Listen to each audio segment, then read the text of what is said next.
Cat. Welcome back to Talkin' Baseball. Jeff Passan says that there will be baseball in 2020.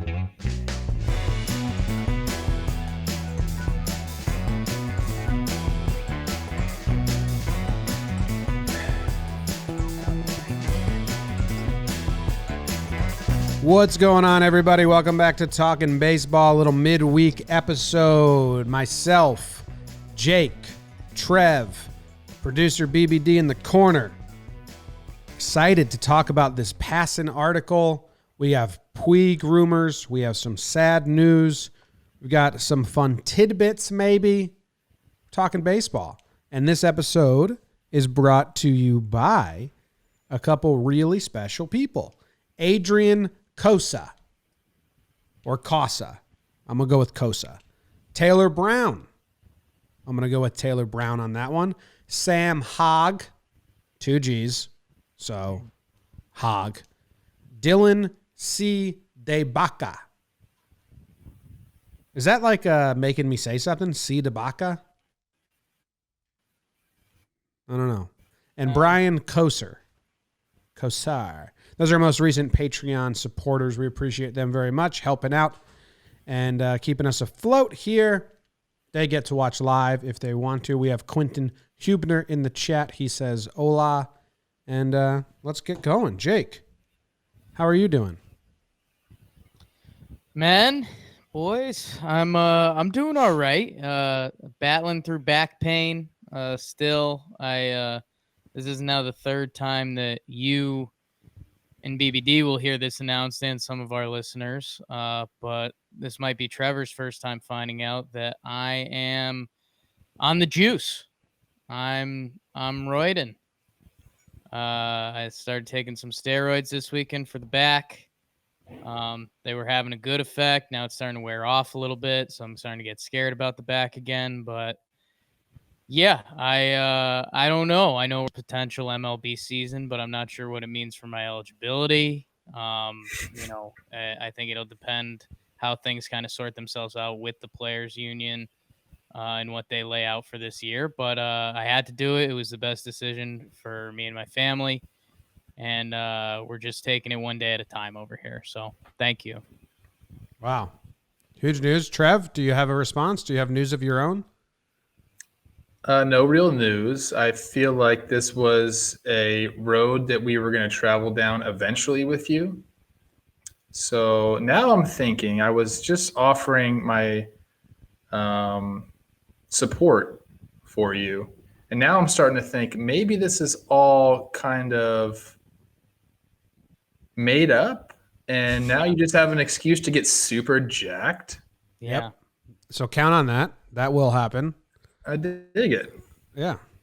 Trev, you have any ailments? Because my right eye, is not functioning today. It's really hurt. So do you have any ailments? I'm feeling pretty good right now. I got a little sunburned yesterday. Oh, yeah. You went to the beach. I went to the beach. Proper social distancing. The beach was open. I wasn't breaking laws. My kids haven't left our neighborhood in 6 weeks. Nice. Yeah. 6 weeks these kids haven't left. We've driven. I don't feel bad for him. Am I allowed to say that? Yeah, not at all. They have a playground, a pool, grass, a backyard. Tell your kids I haven't left my apartment or the 2 by 2 block by 2 block area in 6 weeks. Let me know how they feel. Let me know if they feel bad for me. I'm just fucking. I'm gonna go tell Teddy that you don't feel bad for him and to suck it up. Damn. Don't tell him. But that's crazy. Do they have kids in the neighborhood to play with?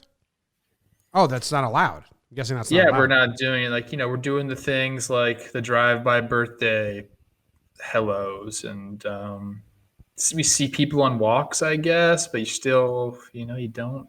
We're doing our part here. I promise you that. Maybe too much, but it was a fun day yesterday. Thank you. Yes, thank you. All right, so we have a huge article here from Jeff Passan, friend of the program, one of our dear good friends, always texting us, telling us how much he likes us. Basically, I don't know if you read this article, Trev. It was half of a novel. Very long. And also, if you've listened to this show, Talking Baseball, you knew 80% of it already, because he's just detailing the strategies, the Arizona plan, the 3-hub plan, the half a season plan, and then figure out where we're at from there, and a lot of stuff that we've talked about. There are some new details that we haven't discussed that I want to get into, because I thought they're actually really well thought out, and I liked them. But just like as general recap, the best case scenario, according to Passan and a bunch of people within baseball, is that you get the 80 to 100 games, and it feels like a real season, and teams play other teams enough, and then you have the playoffs in a neutral site. So that's like best case scenario that they still think is possible. Worst case scenario is something we've mentioned on here, doing a round robin tournament for tournament. Tournament is East Coast, tournament is West Coast. Anyway, doing a round robin tournament for like a World Cup style thing, which would be the quote in the article from one MLB executive was, give us 60 days and we'll put on a show. And still, the big looming issue is money. And there's not much, there's a kind of a solution that Passan wrote, but the still looming issue is they're not just prorating the contracts, they're actually cutting in half the prorated contracts. So the easy math there is, say you're set to make $10 million this year.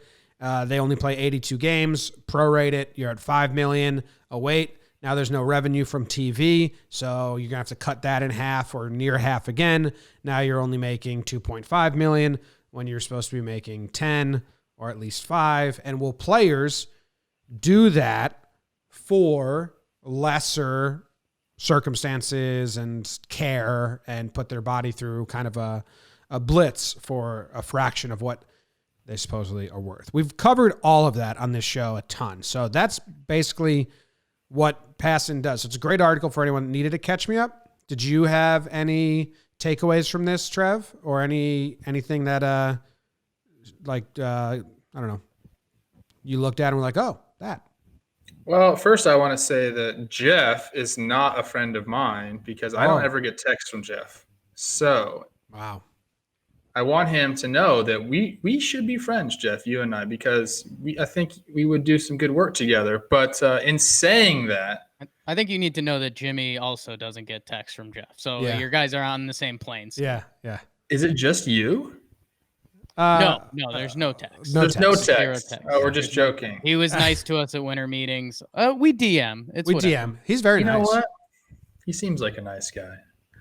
But, yeah, we've talked about all this stuff. And so, a lot of this is just rumors and speculation. I think a guy like Jeff, who works at a place like ESPN, tries to wait. I mean, that's kind of what you've told me. He likes to wait and try to get some confirmation, some 2 or 3 stuff like that. But we've talked about a lot of this. I don't think anything really jumps out to me. He outlines, kind of how he would want to do a tournament. And I just know that's not going to happen. Like, there's going to be no tournament style baseball. And the reason for that is the players and the owners want to play as many games as possible, and a tournament doesn't suit that. So I think that's out the window. I don't think that's going to happen. I don't think there's a chance of that at all. I'm still going to stick with my early July start date, and I'm still going to stick to the 80 to 100 games. I think they're going to be able to do it. Okay. Just a quick counter on that before I throw it to Jake. I can't stick to that because it's just who I am as a person. Like that in the article, they say is still best case. So if I get myself excited for that, it seems like a fool's errand to me to get excited for the best case. Like I always try to, okay, what's 2 steps down from that? I'll pencil that in. And then if there's good news, I'll be excited. Or if it's that, I'll be still excited. But so just for me, like I can't ever be like, all right, that's what's going to happen. Because it's still what best. do you think? I get they say that, but why? What do you think would change? And like, why do you think the government would be like, can't do this, or one dude's going to get test positive, and then the whole thing's put on pause, and or the players don't come to agree. I don't know. There's a lot of obstacles. If there weren't a ton of obstacles, that would be worst case scenario, but it's best Well, case scenario. And I think what it is you're right. I mean, this still goes back to everything is out of our hands with the corona. Everyone's talking about that there's going to be a second wave when people start doing things, and what does that look like? So yeah, I think all the stuff out of our hands is the corona and government stuff. And I mean that stuff just is what it is. I mean, there's not really much we can comment on it. That's going to dictate it. But I do think what Trevor said there and is something that I've kind of been saying about the tournament format is again, I just think you got the big money guys like that executive saying give us 60 days for and we'll give you fireworks, like that's a nightmare. Like if I'm Garrett Cole, I'm not getting the cannon loose for a 60-day exhibition tournament for the cup. And I know something that me and James have talked about a little bit is that, if they do this, the part that scared me off at first is that MLB is still going to try to sell this as, your 2020 World Series winner, which is just a sports fan nightmare. Whether they do Passan's World Cup format he made up or something else, people just aren't going to accept that. And I think that's just Jim, you said if they should just call it something else, and you're right, but I don't think they would. I think they try to dance around that. And yeah, I think money, I don't know, around all of this of time not moving and time moving still crazy fast at the same time, is it's still April. It's the end of April. There was no scenario when we sunk our teeth into this that it was like baseball is going to be played in a couple weeks. And like Jim said, this article is really good. If you've got a relative that's been asking you, when's baseball coming back? Send them that article. It lays kind of everything out there. If you've been listening to Talking Baseball, Commissioner Plouffe and JOMBOY, you already knew a lot of this. The big thing that came out was that they said they're going to play baseball, which, again, as the optimist that's been on this podcast, I don't necessarily love that because you're just putting your neck out there for no reason. And I guess it's a good time for baseball to snag some headlines after the NFL and NBA had a pretty good weekend with the draft and the MJ doc. But I don't think it was needed to put out there. I am in love with the city's plan, the multiple cities, because I just think instead of having one biodome, if we have 3, 4, 5 biodomes, that starts to make a lot more sense people-wise and games-wise. How it pivots off of that is interesting. But, yeah, I mean, it's a good sign. And yeah, that's my big thing that against the tournament style is I just see players fighting back against that, because why would they? Why would Mike Trout put himself out there? Why would any of the big arms in baseball put themselves through that? And then are we putting little league rules like if you throw 70 pitches this day, you can't pitch for 4 more days? I don't know. I just think if we start getting into that format, you start losing player buy-in, the product looks worse, and the whole idea is to get the product out there in front of people when baseball could kind of steal the show and help bring the country back. Instead, if we're putting out and nobody cares, it's a terrible look. Yeah. There's a lot of problems with everything, because Trev, what we were trying to say is, so if I'm skeptical on the 80 to 100 games, right? And the only reason I'm skeptical is because that's the best case scenario. So I'm just never going to buy into best case scenario situation. And then Jake's skeptical, and we're both kind of skeptical on the tournament, and you are too, because we're saying, why would players do that? What's the middle ground? That's what Jake and I were really we're struggling to figure out. Like, what could the middle ground be? And Passan didn't even really say. Yeah, I really think that it's just going to come down to, like, when they can start, both sides are just incentivized to play as many games as possible. Yeah. So I think that's kind of going to be that. And then, like you're saying, like everyone's talking about 2020. You've already said that you think this is tainted no matter what. It's not a legitimate championship. If they can get 80 games in, I'll allow it. But you know that you're going to have millions of fans saying that title wasn't real. Me and Jim did this on Talking Yanks a little bit. We said, hey, if we do have 80 games, 90 games, 75 games, whatever it is, if we're going to do that, all the fans need to agree that you can't pull that out of the back pocket. Yeah. If Nolan Arenado bats 393 and wins the MVP, you can't be mad about that. Like we know what we're getting into. We're all playing by the same rules. Handshake before the season. Yeah. The fans have to do it. Yeah, we have to just say, look, 2020, let's just talk about it like it's a regular season. I mean, I don't know. I kind of feel like, what does it matter? Like 162 or 100? Like, I get it that that's a third of the season gone, but we always talk about how long the baseball season is anyway. But Trev, it's not just 80 games.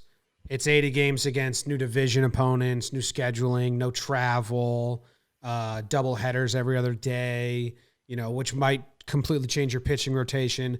30 guys on the it's not just a shortened season.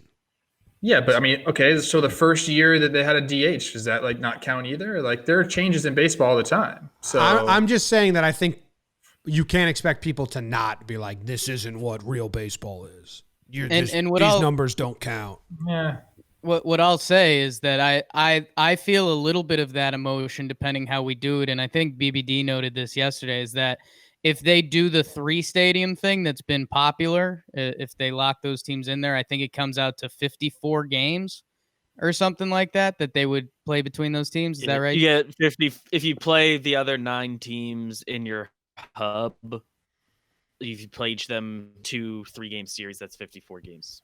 So I mean, if you have the teams from your divisions, again, what teams go where, and that's what I would still need. You still need that semblance of an AL East and NL East and the divisions, because again, if we start getting wonky with the divisions, that's when I think that's when you don't get the handshakes. I think that's when you get fan bases going, this wasn't a real baseball season. But the schedule is already weighted anyway, so who cares? I mean, it's not like I've been pushing for, and a lot of people have been pushing for, a balanced schedule. Like, every team should play every team. That's how you get to know who the best teams are. When you're, in a crappy division and you play those teams more than you play the other teams, like, why aren't we talking about that? Just because they're the preset divisions and that's what matters. Like, I've been talking about it. That's why the Twins were fake last year. Talked all about it. So yeah, every episode. So 2019 not legit for the Twins. Yes, just for the season, any season, because there's always going to be teams like you're saying, the 2019 Twins, who take advantage of a weak division. I don't think it's anything different unless we already had a balanced schedule and then we're reverting back to an unbalanced schedule. Then I could see where we would say, oh, maybe it's not legit, but like, we're already doing that. So it's just a different schedule. It's not like it's like going from balanced to unbalanced. So I think I don't have any problem. If we get 100 games in, I'm 100% calling it a legitimate season. The only thing is totally 100 games for sure. The only thing about this, like the shortened season, that really gets me, and it kind of hurts, like when you really start to think about it, is like the guys who are on pace for like Hall of Fame numbers. We're talking about, and I'll just say Mike Trout. He's on pace to become the best player of all time. We're like literally watching the best baseball player of all time right in front of our eyes lose a year, or at least half a year, of statistics, of counting stats in his prime. Like, that's what hurts me. Like, he's going to miss out on 25 homers, 50 RBIs, that the WAR is not going to, that's also a counting stat. So he's not going to get that. It's like, people are going to have to talk about that when you talk about Mike Trout. I mean, we lost a year in his prime. It's like the Ted Williams thing. That's what I was just going to say. It's like Ted Williams. So it affects so much. I mean, I know we touch on this all the time, but like the ripple effect of this is crazy. But if we're just talking about schedule, I don't care about that at all. Well, we're all in agreement that 80 to 100 games, we would consider it a real season with the World Series winner. It's the round robin thing that they better rebrand that to not a World Series. But I don't think Jake and I don't think they will. And then you have a big public like, Anyway, the interesting thing that I thought Passan wrote in his article was a workaround with players about the less money. And I'm very interested to see what you think about this, Trev, as an ex-player who likes money. Passan said all the guys that are on minimum wage or, contracts, or they're in arbitration years, still service time, whatever, they get 100% what they're worth via prorated and then 100%. Everyone that has big contracts to their name, or you find a cutoff. I don't know if it's a monetary cutoff or a service time and free agent cutoff or whatever. But anyone that's on the higher end of the spectrum, the guys that make big monies, you defer the payments. You say, hey, right now, we can only pay you, half of your prorated half, the 2.5 out of 10. But over the next 10 years, we will make sure that it gets up to what your contract is worth, and we get you to the prorated correct amount, the $5 million. That, I thought, because we've been knocking our heads around thinking how you get around this problem, so Passan offered that. In my brain, on the surface, that seems like it could work. Would guys with big money do that, Trev? Do you think that's a viable option? I think they do that in a heartbeat. I think that the main thing the players don't want to happen is to set a precedent, because clearly things are going to change going forward. And if a team in a certain city, maybe there's a local pandemic. Is that such a thing? Sure. Sure.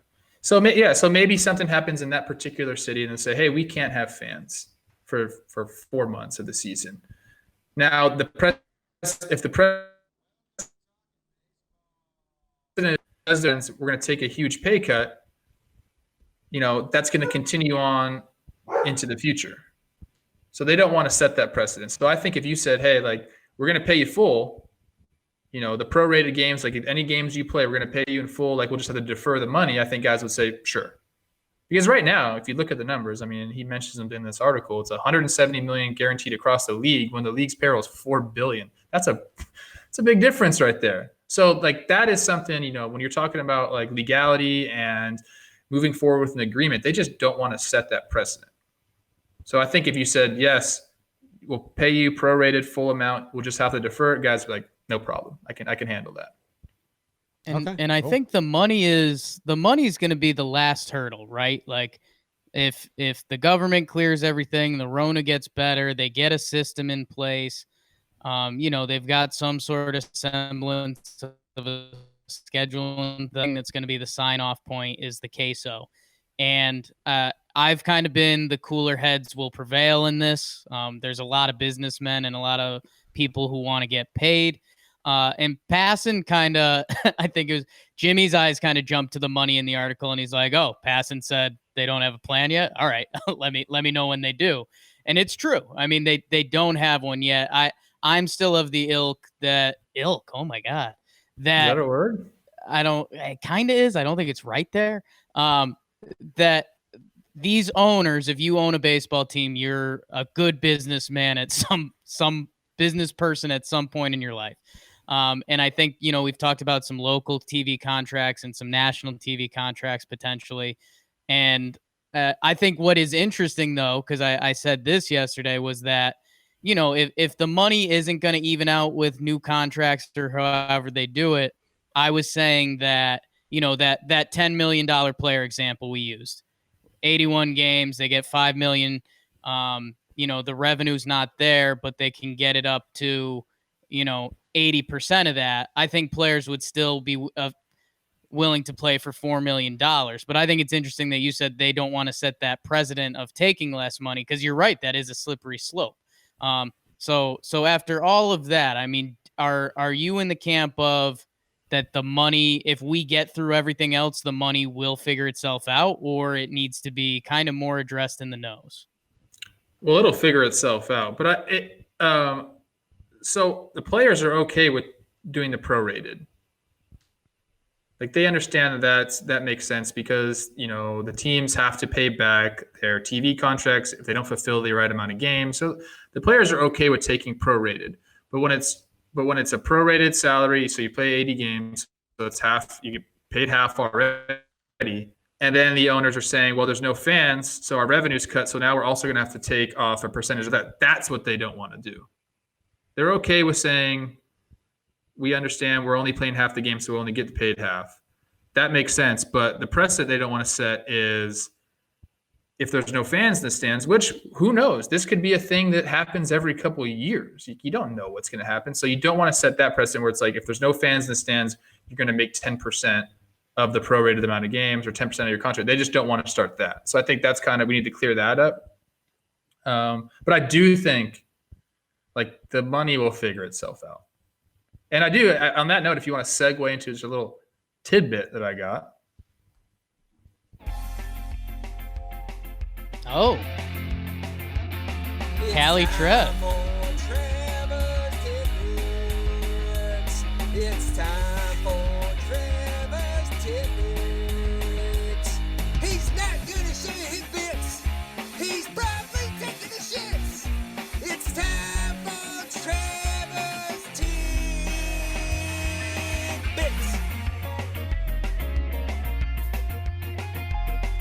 Is that Pearl Jam? First tidbit. I think that was Sublime. So here's my tidbit, and it's thank you. It's a new old tidbit. Ooh, Jake's favorite kind. We're gonna revisit some of the things we've talked about. So I think it was last week we talked about, you know, how the players and the owners came to an agreement saying, if we do play games, we're going to go ahead and pay you a prorated amount. And then they came back and said, well, maybe we're thinking we might take some of that off because we're not going to be able to play with fans in the stands. Back and players were saying, well, no, we negotiated that contract in good faith that you are going to pay us a full amount for the amount of games we play. And we were like, how does that slip by you? How does that slip by? How does that language slip by you, Players Association? How does that happen? And we were like, I don't think that happened. Like, I got a tidbit that is exactly what happened. They negotiated that contract. They 100% believed that MLB, no matter what, was going to be just prorating the games and contracts. And there wasn't even a thought about, if there's no fans in the stands, they're going to cut the salaries even more. So this was apparently just an oversight from the Players Association, which is really tough to take in. Yeah, if that's true, we did this already, so I won't go too hard on it. But if MLB comes back and says, nah, check the fine print, hands over like a magnifying glass, and it says like, we don't have to pay you the full rate. We can drop it if. And Tony Clark and the Players Union just missed it, which is your tidbit. That's what's saying your tidbit says happened. I mean, just an awful look for the Players it's not good. Association. Just an awful, almost like. Do you remember us talking about like that kind of happened really quickly? Like that doesn't make sense. Like they kind of came to that agreement rather swiftly. Yeah. And it turns out maybe the owner side was just playing a little bit of look over here. We're going to do something on the other side, though. So, I think that happens a lot. It just seems like 30 billionaires, when they pool their money together for lawyer fees and shit, going to be hard to beat them. Players Union needs to fucking figure out how to not be David and them be Goliath all the time. It is that way. And just the sheer amount of people that one side has working for them and the other side doesn't have working with them. That's a disadvantage right there. I mean, so it's unfortunate that this is kind of what happened. And I don't know how it's going to resolve itself, but it's a big oversight. Wasn't that addressed in Passan's article a little bit? And again, I don't think there was a clarification, but I think it was from the player side, and they were saying no. But again, we didn't know if that was an official statement or we just got fucked. I mean, I believe I read that part because I skipped to the money of Passan's article because it's still the biggest hurdle. Not just the last hurdle for me. I still think it's the biggest hurdle. Well, that's unfair to say, Jimmy. The pandemic's the biggest hurdle. Once they get past the pandemic, the money's the biggest hurdle. But I think what Passan wrote was that the players just straight up don't believe the owners will lose money by losing fans in the crowd. Like the players' union is like, that's not true. You're not going to lose money. Pay us. Where the owners are like, oh, check our calculators, dude. We're going to lose 30% of our revenue, blah, blah. So you get 30% less pay.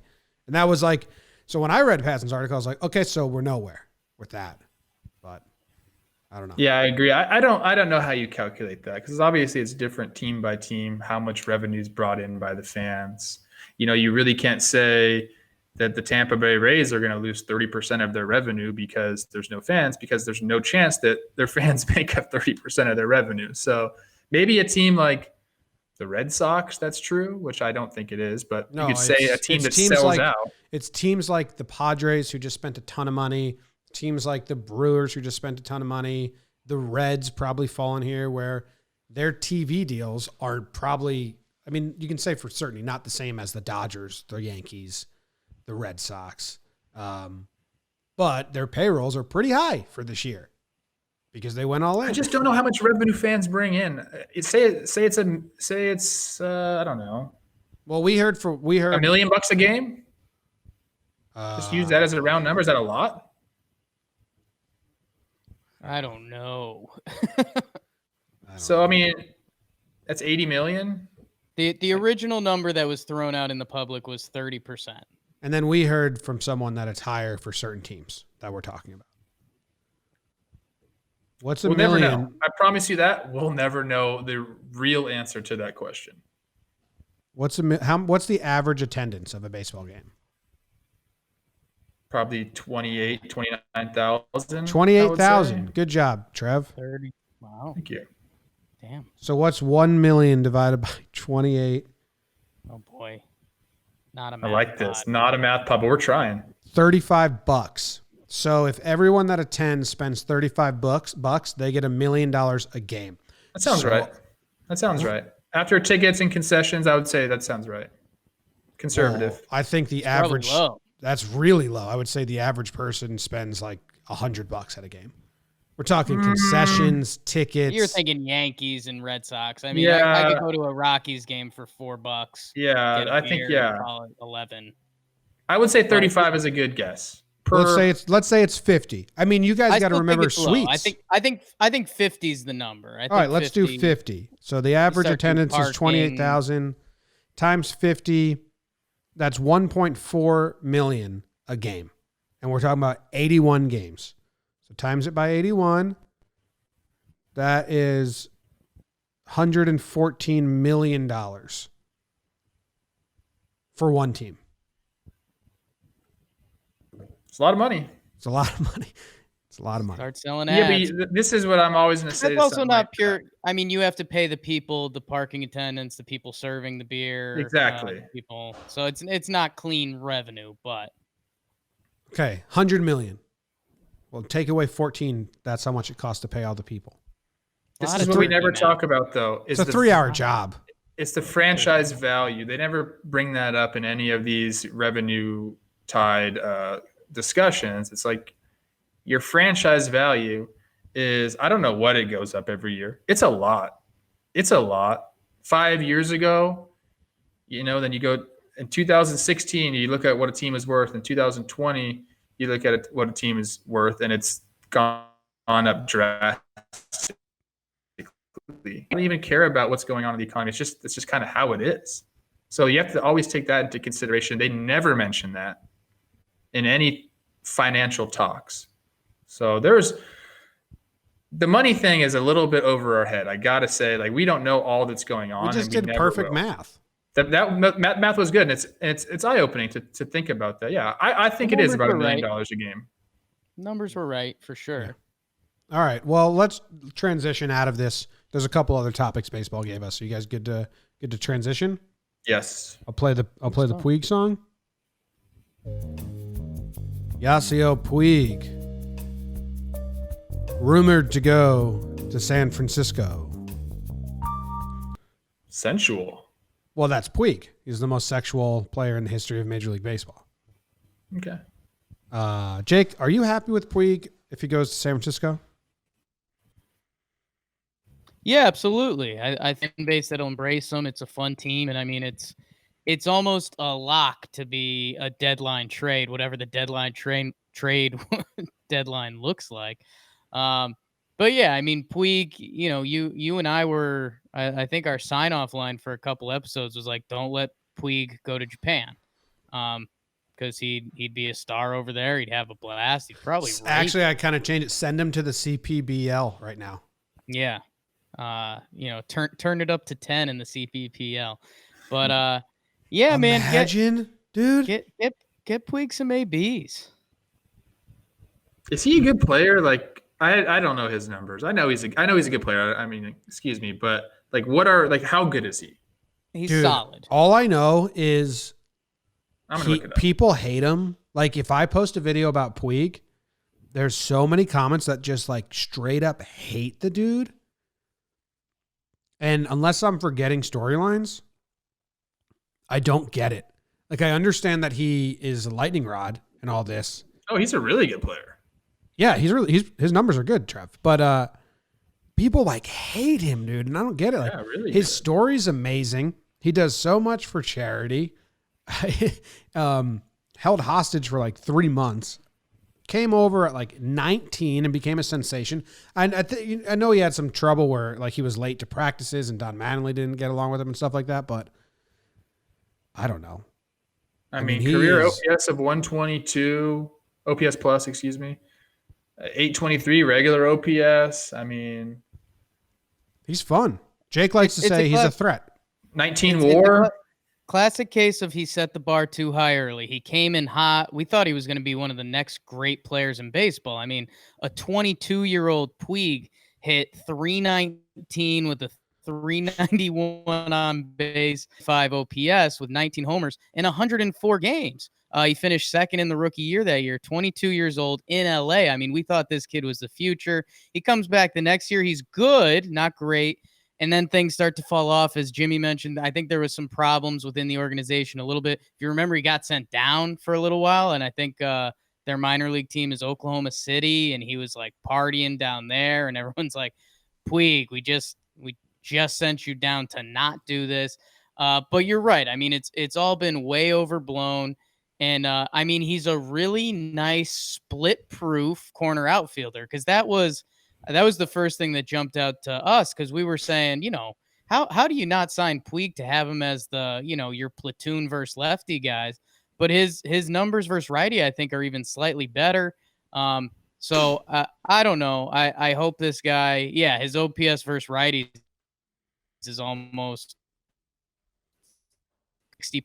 I don't know. I'm glad he's in Major League Baseball, because you run the threat with a guy like that of almost a Marbury effect. How about that reference, BBD? Is that Okay. like I could see Puig going to Japan and being the star of stars here, and he says, you know what? Screw it. Oh yeah, easily. they- I see that. We want to They know why treat that me won't the way happen? I I'm going to stop you right What's now. that? I'll tell you why it's not going to Please. happen. Do you know how much they practice and like how much they work in Japan? Like it ain't like he's a great player, but he belongs in the States because it's more lax and he can just be himself. I don't think that unless they completely change the rules for Puig and say, just kind of do you, buddy, there's too much practice over there for him. I think he'll be miserable. Wow. Dude, his numbers are good. Like last year, he had a little bit of a down year. He got traded halfway through and all that. But in 2018, he had a 120 OPS plus with an 820 OPS. Like, I mean, compare him to Mike Trout and in the top tier, that's bad. But compare him to the other players, top 9 players. 20% above average. He's Great. above average. He's 20. He's good. Like, people give him so much hate because he set the bar so high his rookie year. Read his story, find out about him. He's also like just one of the more fun dudes to watch. Yeah, people don't like that, Jim. People don't like fun, and they don't like guys being different. Yeah, I know. It's a problem. So if you are like a Puig hater, you kind of out yourself as, The R word. yeah, a little bit, I think, but also I think so too. a fun hater. Like you're not fun. You out yourself as someone I don't want to be around. Yeah, you cannot like Puig and still not be the R word, but you could also also be if you want. But yeah, go out to San Fran or go to Arizona or whatever biodome is set up. Play well or just do your thing. Wait for somebody to get hurt. And man, if he went to a playoff team in the big market, like Jim and Trevor's gonna hate this and good, but if the world happened where the Yankees needed a corner outfielder and Puig for 2 months and just showed off the cannon and hit a couple homers and just did his normal game, I mean, Yankee fans would be obsessed with this guy. I would love for him to be there. What do you don't be talking about? I almost like dropped that, right? Yankee magic on you. I almost dropped Puig getting that Yankee magic and getting a little boost. I love the idea of him playing with Kepler. Like, I want like a pinup calendar with them, like doing weird stuff together. Like, I think they're just kind of like such a funny combination. If there's anyone that can like kind of like get it out of Puig, it's Cap. I agree with Jake. I don't know Cap that well. I laugh at him sometimes. I feel bad about it. I agree with Jake that at first I was like, oh man, I'm glad he's not going to Japan, but San Fran, it's a boring place for him to be. But Jake, you're right. If he goes to San Fran, that means, in a normal season at least, he'd be a trade piece if he signs a 1-year deal and does what he has done. He was traded last year. And if he goes to a contending team, hell yeah. That's what I want. I want him into the spotlight. We love seeing guys like that in the postseason, in the spotlight. A lot of guys you talk about, they're made for that moment, and it's usually BS. But like, I feel like a guy like Puig he's been in that moment so much. Like, if you look at like he's with the Dodgers, they're in the postseason every damn year. So this is a guy that's postseason career too. So like, this guy's ready for that. He's ready for Yankee magic. Yeah. The only problem with that is who knows if the Yankees are even going to be in the playoffs. Oh God! Why? I gotta ask you guys this. You thinking because of the weird rotation, the weird scheduling? They're damn good. But I want to ask you guys this: is your perception of 2020 going to change if the old Yanks win the World Series? Is it going to be the most legitimate World Series ever just because the Yankees won it? Or is it going to be like if they lose it, like, that's not a real season? Trev, first off, Jake and I have been saying that if they get 80 games in, it's a legitimate season and it's a World Series. All three of us agree on that. If it's the round robin situation, 60 days, tournament style, that's not a World Series championship. And the handshake agreement that Jake said is that we all have to shake hands before the season starts and said the World Series winner is the World Series winner. So you don't have people flip-flopping and being assholes when their team loses. Now, does that guarantee we won't do that? No. Yes, it does, because we're clipping this. We're clipping this. Kyle and Zach, we need you to clip this, and we're just going to have it in the back room, and we can bring it out when the season ends. We're going to say, look, this is what you said. Yeah. If we get the 75 plus games, every fan has to shake hands and say rules are rules. If Max Kepler goes, 25 homers, 450 on base, 25 steals, give him the MVP. I mean, we have to agree on that. Like, it's going to be funky. It's going to be weird. We have to agree on that. Why wouldn't you give him the MVP? Like that. If Twins, there's Twins bias out there anyways. I mean, look at the more knowing, but we just have to agree that whatever happens. Stop right now. Stop. I read that stupid article. Like, let's go back to every single MVP race since 1900 and go line it up for Daddy. Let's go put some defensive WAR statistics for those guys because we saw those games. And then if you want to talk about that, now you made me mad. You came at my guy. You want to backdate some defensive stats? Let's backdate some of Jeter's old games. I love the StatCast back in '97. Hey, let's talk about the 5 Gold Gloves he won. I'm sure he deserved those. He didn't. I've openly said he didn't. But God, we always end up here. No, if we play the game. Jason Kendall, did we clip the Gold Glove clip? If we're just telling our editors to clip stuff. Can we go back to Jason Kendall's conversation about Gold Glove voting and clip that and put it out there? Because I have long said, don't drop Gold Gloves on me in any sort of argument. In any sort of argument, to be like, well, he won 3 Gold Gloves. Oh, dude, that is the most fake award that exists in sports. No one gives a fuck. And Jason Kendall said that bat boys fill it out for coaches because coaches don't give a fuck. So I'm so glad. I need that clipped and I need to drop it on people because for some people, I guess they just don't understand that. They like think they're real. They're not real. They do. Because dude, I keep telling people this. It's the coolest award you can win because you fucking get to show it off every day. I know that part is awesome. I wish that the voting actually was real. It's an impossible thing to vote on, man.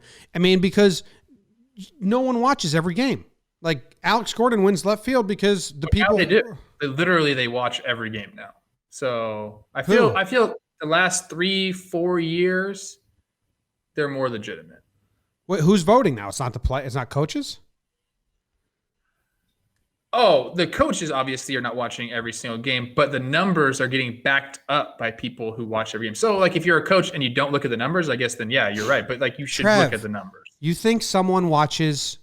Here we go. Are you serious right now? I do think someone watches every single game. Yes, they do. They 100% do. Even the games they backlog, like, guys went and watched those games. It's ridiculous, but it's what happens. I think it would take more than a year to watch every single game. I'm going to get my calculator. You don't have to watch every single game. You just have to watch the plays. So, yeah, I mean, they do it, dude.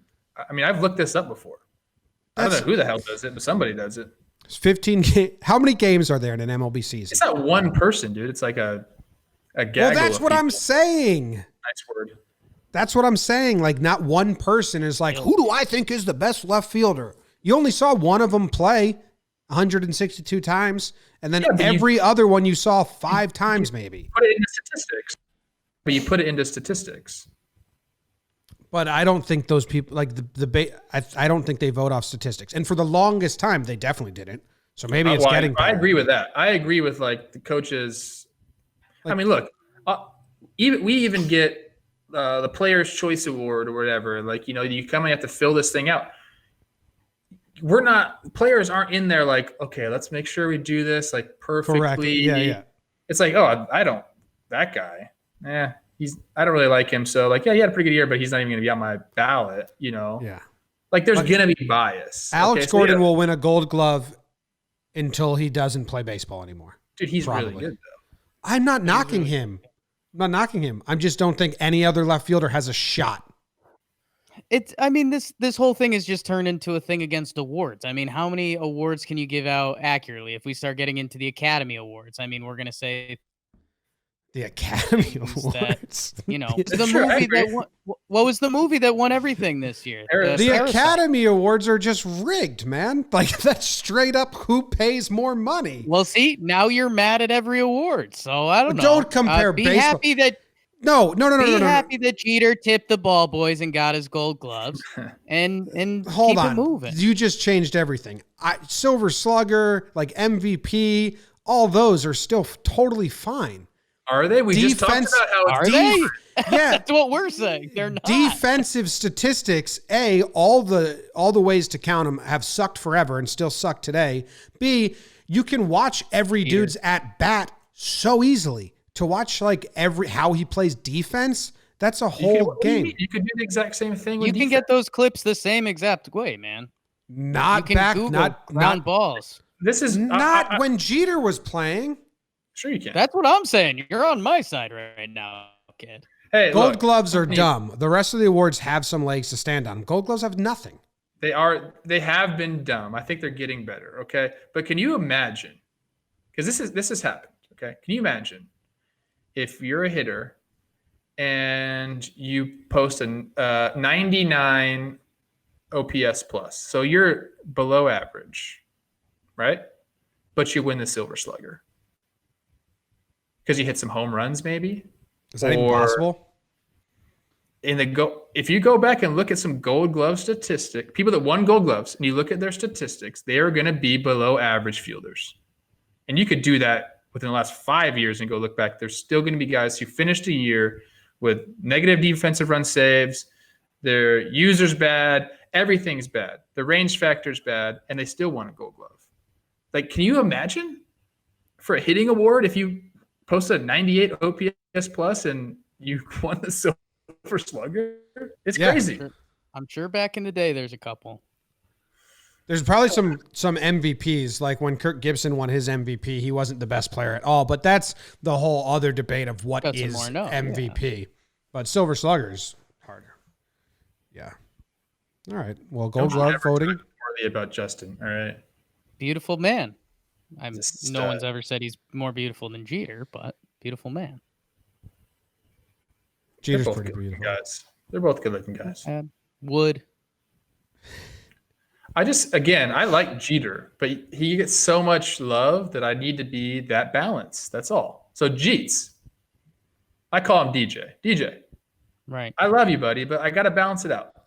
I think you understand that. You're a level-headed guy. You get it. He surely doesn't give a shit, but it's true. He's like, man, that blue guy. Do you think he's ever thought about me ever? You ever play against each other? Better chance you than me. Then yeah. If he was playing short for a second. Yeah, if you were hitting and he's playing shortstop, where's this guy hit? That counts as thinking about you, dude. More than I got. Right. Unless he's watched one of my videos, then he's thought about me.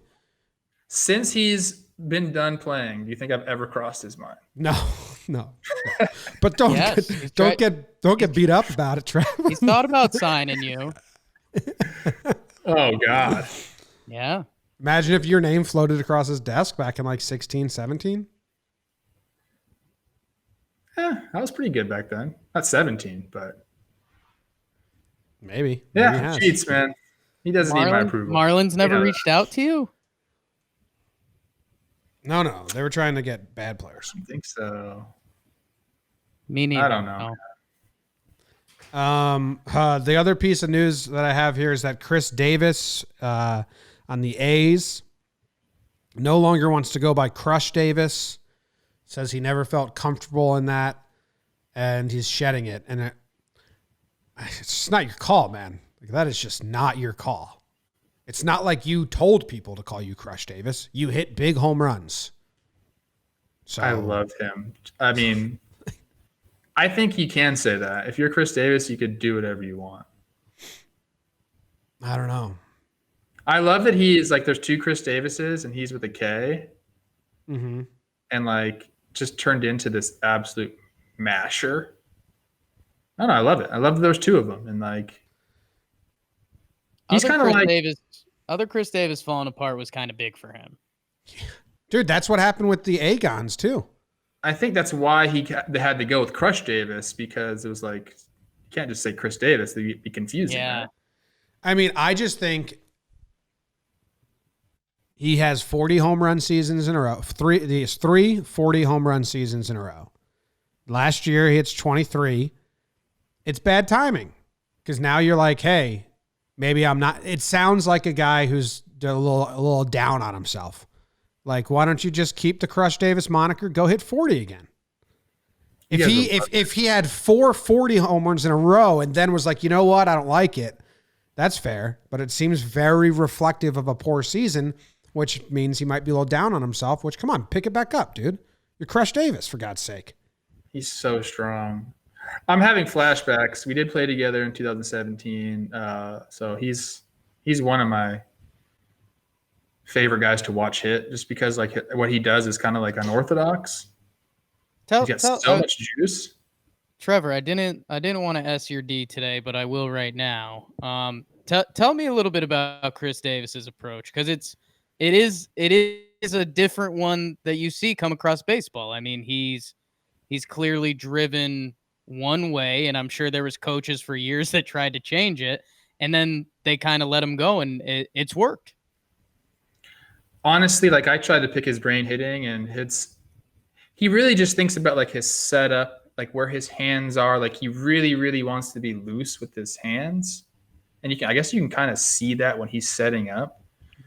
And then he's just trying to drive the ball. There's like no sense of urgency in his swing and his setup. It's really like a relaxed state, and he's just really, really strong. And he puts the barrel on the ball. Like that's kind of like what he does.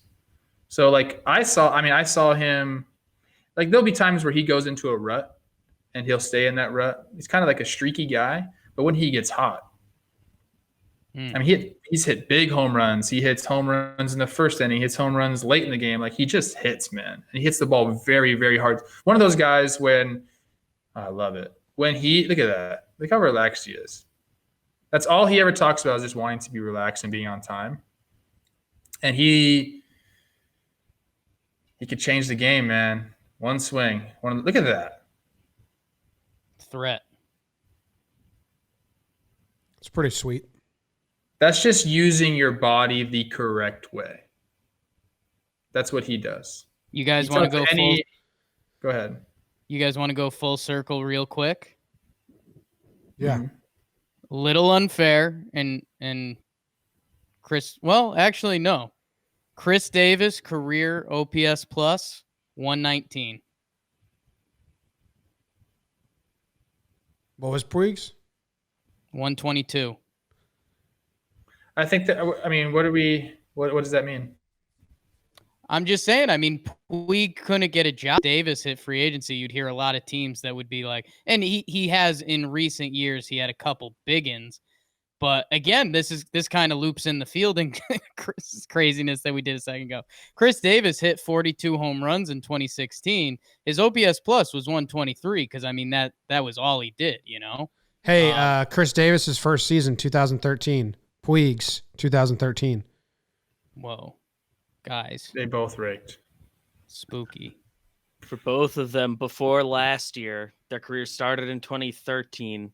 Chris Davis, career OPS plus 126. Puig, career OPS plus during that same stretch, 127. I don't have a bigger point, but... Thanks, David. I mean, he's known for the 247 average, which he did This is both their stats, Trev. 4. Can you see this? I can. It's both of their stats. So Puig's better. The home runs, obviously Davis has 216 versus Puig's 132. Puig with a lot more triples. Doubles are about the same. Puig with more hits. Where are the plate appearances? It's pretty similar. There's like 50 games difference, maybe. That's nuts. Their careers have lined up. Yeah, I mean, I never really indulged in Puig's stats, but it was very surprising to me to see the kind of player he was. Yeah, you were drinking the Haterade. I wasn't ever drinking Haterade. No. Oh my God. I don't drink Haterade. I don't drink Justin Haterade. No. Puig Who do I got hate? I do hate somebody. I forget who I hate. Puig's got 79 steals. Chris Davis has 18. That should let's save that for a rainy day. We'll have a who do you hate episode. I don't hate anybody. We'll keep it in baseball. We'll keep it outside a bit. I would have guessed Chris Davis was just as fast as Puig, but Puig runs way more. Oh, yeah. Chris is not a stolen base guy. Puig's caught stealings aren't that impressive either. I think there's Puig's got 38 caught stealings, 79. I think there's a little something to be said about like Puig probably being in better lineups throughout his career. Ooh. So some of the counting stats, like you kind of have to take that into consideration. Although Chris has hit in the middle of the lineup and Puig probably hasn't, so they have to take that into consideration. So yeah, it's pretty eye opening to see that they're similar players. And if you really go overall player, that Puig's been statistically better. Yeah. I mean, Puig's hit in the middle of lineups, maybe not for the Dodgers. When he went to the Indians last year, they plugged him in at the cleanup spot right away, and he hit 300 with an 800 OPS to finish out the season. I think if you look at these stats right here, you know the difference. It's the strikeouts and the OBP. So that's what's bringing Chris's overall value down, is he's not getting on base at a high clip, and I believe that's below league average, and he strikes out a lot, which goes back to how streaky he is. But he's had big moments, and there's a guy that you don't. If he's facing the nastiest pitcher in the league, you still have confidence in him. The guy doesn't trip when he's in a situation like that, and there's some value to that. Okay, so you're a big Puig fan now? Was there a number on Puig's contract yet? No, right? No. He made a lot of money. You want to guess? 1 year, $4 million. Sounds about right. Which is weird, but it's kind of like what's happening. What is that? So wait, does that mean he's gonna get $4 million for the prorated, or is 2 that, mil for half the? I don't know. like, how does that work with contracts? Yeah, it's crazy. I don't know anything anymore. Jake's dumb. DUM. Trev, you want to talk about RBIs and how they're kind of dumb? Guys. You're not gonna hear me say that. Guys, we're hitting all the hot buttons today. They're circumstantial, and you have to be put in those situations. But Circumstantial. yeah, Can I show you? Like, I did a live stream on Baseball Reference, and it was very interesting to me. Okay. Addison Russell, you like him? I don't like him. Okay. Well, in 2016, he had 95 RBIs, which is great, right? But it's the true outlier of his season. He had a 238 batting average, a 321 OBP, a 738 OPS, and a 94 OPS plus. All poor numbers, below average. But he hit 5th in the Cubs lineup. Mm-hmm. So hitting in front of him was Rizzo, Bryant, Baez, and huge OBP guys. and Zobrist and maybe Fowler. Every batter that hit in front of Addison Russell that year had a on-base percentage of 380 or higher. That's how you do it. So circumstantial is the best way to put it. Like, I think that you cannot blindly look at RBI numbers at all. You have to dig deeper. Well, a lot of people do, like the Triple Crown. Miggy Cabs won it because RBIs are counted as more valuable than runs, which I think is silly at this point. I would much more. Runs are circumstantial as well. I know. They're both circumstantial, but for some Counting reason, that's why counting stats are off. And like the people who don't understand that are just like, they just haven't really looked into them, I guess. Yeah. But there is something to be said about a guy that consistently is able to do that. It's a different type of a bat, and it's a great at bat. Like, you want to be in those situations, but to do it year after year after year after year, that's something. Yeah, People don't have to like believe me, but there's something to be said about that. You have to approach those bats differently. Yeah. All right. And the other news that we have here is that Trey Mancini will miss the entirety of the season, no matter what its length is. He has stage 3 colon cancer. He did post something on the Players Tribune today that, I am so lucky. I love baseball. I didn't get to read it because it dropped like as we were recording this, but terrible news. So we wish him well. I got nothing to say besides that sounds incredibly awful and scary. And love you, Trey, man. We're here for you. Yeah. Better. Yep. I think that's about it. BBD in the corner. Did we miss anything? Nah, just about nailed it.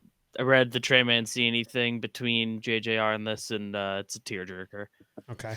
Well, my eyes are already killing me enough, so I'll probably Could wash them out for you.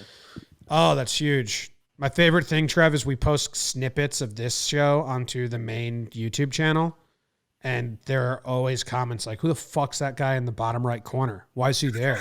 He doesn't even say anything. I wonder that too.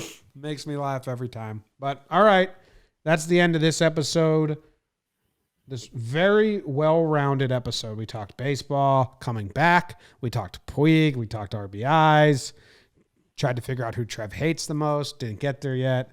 Jake's flexing his hat. I love baseball. We like that. All right. And we're going to be out. Any last words, Trev? I just ordered some JOMBOY merch, so I'll be also rocking it as soon as I receive it. Oh, awesome. Did you happen to order a JOMBOY Media mug? I did. Did you get a Jake Sucks hat? I did. Did you get a JOMBOY Media shirt? I did.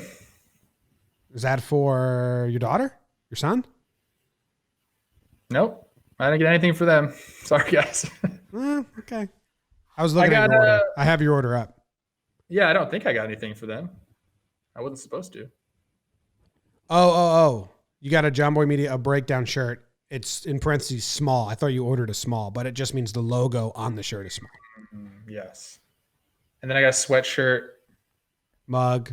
I love baseball shirt. I want to bring the mug on, Like, I know. I just realized I've been doing this morning show where I drink coffee every morning and I have a mug in my hand and I need like our mugs. So I'm going to buy a whole batch of mugs, I think.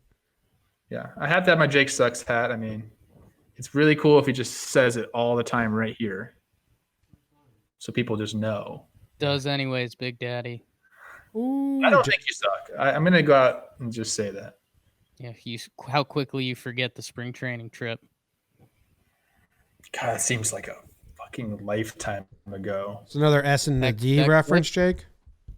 That clip of Jerry Krause and Scottie Pippen dancing, I mean, that looked like me and Trev getting after it.